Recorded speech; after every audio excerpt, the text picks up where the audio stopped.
दलहनी फसल प्रोटीन का अच्छा स्रोत है।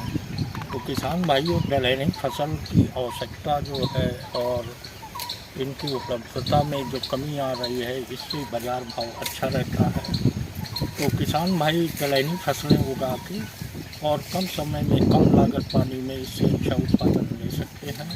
तो किसान भाइयों, आइए, आप देख रहे हैं अपना पसंदीदा कार्यक्रम कृषि चौपाल, मैं मोती कुशवाहा, और आज हम बात करेंगे दलहनी की। जैसा ये कि देख रहे हैं, ये उड़द का खेत है और इस समय करीब ये 50 से 55 दिन की फसल हो गई है।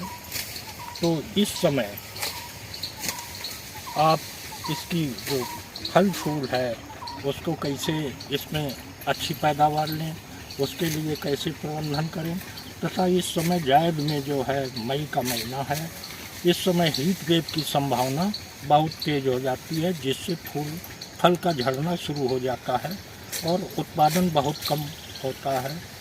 तो इस समय किसान भाई मई के महीने में अपनी उड़द की खड़ी फसल में कैसे प्रबंधन करें, तो उसके बारे में चर्चा कर रहे हैं। एक तो पहली बात आती है, इसमें कुछ व्यवहारिक पहलू होते हैं, कुछ वैज्ञानिक पहलू होते हैं। तो इसकी समय समय पे सिंचाइयाँ करते रहें। जैसा कि आप फसल देख रहे हैं, जब 9-10 बजे के समय फसल में जाना शुरू हो उस समय सिंचाई करें, ये एक व्यवहारिक पहलू है। और हल्की सिंचाई करें, हो सके तो शाम के समय फसल की सिंचाई करना चाहिए। इसके अलावा जब फसल फूल और फल के अवस्था के दौरान हो, उस समय इनको पोषक तत्वों की आवश्यकता होती है। वो पोषक तत्व जो सारे पोषक तत्व फसल को मिलने चाहिए, माइक्रो और माइक्रो न्यूट्रिएंट्स इस फसल को मिलना चाहिए, जिससे फलियाँ अधिक बनती हैं और फल फूल झड़ने की प्रक्रिया कम हो जाती है।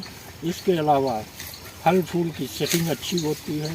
तो किसान भाई, इसके लिए हम आपको बता रहे हैं कि उस समय आप ये ब्लूम है, ग्रीन प्लैनेट का ब्लूम आता है, इसकी 40 ml प्रति टंकी के हिसाब से इसकी आप खड़ी फसल में स्प्रेइंग कर लें।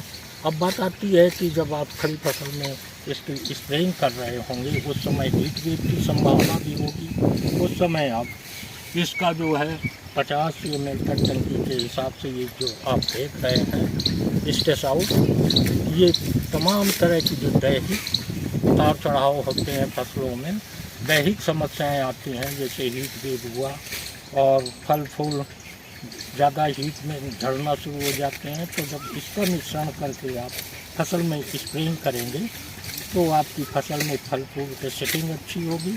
और इसके साथ किसान भाई ध्यान रखें कि इसका डालना भी 5 ml प्रति टंकी के हिसाब से मिलाना ना भूलें। तो किसान भाइयों, इस तरह आप फल फ्रूट की ग्रोथ के लिए ये करेंगे। लेकिन कुछ समस्याएं आती हैं, जैसे इस समय कीट नहीं आ रहा है, लेकिन इसमें एक थ्रिप्स की समस्या आती है, जिसे भंगा भी क्षेत्रीय भाषा में कहते हैं। तो भंगा की समस्या के लिए हम क्या करेंगे कि जैसे तमाम तरह के पेस्टिसाइड आ रहे हैं बाज़ार में, उनका यदि स्प्रेइंग करेंगे तो वो ख़त्म नहीं होते हैं। इसके लिए आप नीम पेस्टिसाइड आता है, इसमें 7 मारक तरह की क्षमता होती है। क्योंकि इस समय जब हमारी कली बनती है फसल की, तो ये भंगा जो है उस कली के अंदर का रस चूसता है और वो जो है फूल को झड़ा देता है। इसकी क्षमता जो है करीब करीब जो है 15 से 20 दिन होती है। और जो हमारे फल फूल को परिसेचन करते हैं, जो मित्र कीट हैं, इससे वो अपने ख़त्म होते हैं और जो भंगा की समस्या होती है वो ख़त्म हो जाती है। तो इस तरह आप फल फूल की अवस्था पे आप हमारी बताई गई विधि के अनुसार यदि आप अपनी खड़ी फसल में 8-10 दिन के अंतराल पे 2 छिड़काव कर दीजिए, तो आपकी फसल अच्छी ग्रोथ करेगी, अच्छे फल फूल देंगी, फूलों की सेटिंग अच्छी होगी। तो ये जो ब्लूम आप देख रहे हैं, ब्लूम जो आपको हमने बताया था, इसमें 16 तरह के पोषक तत्व हैं।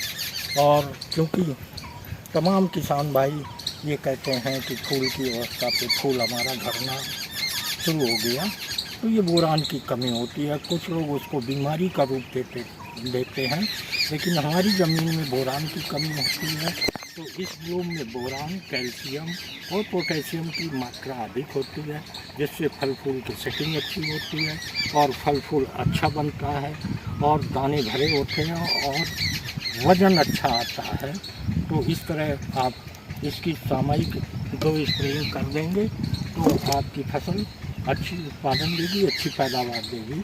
अब कुछ विशेष समस्या आना शुरू हो जाता है, जैसे खड़ी फसल होती है उस समय उपजा की समस्या आ जाती है या फंगस की समस्या आ जाती है। उसको आप फंगोहिट 50 ml प्रति टंकी के हिसाब से और आप इसमें 10 ml इस पे डालना भी मिला देंगे, तो आपकी जो फंगस की समस्या है या उपजा की समस्या है उस पे निदान हो जाएगा। तो आप ये जो उड़द की फसल देख रहे हैं, ये 70-75 दिन की फसल होती है और ये करीब करीब इसकी मार्केट वैल्यू भी अच्छी है।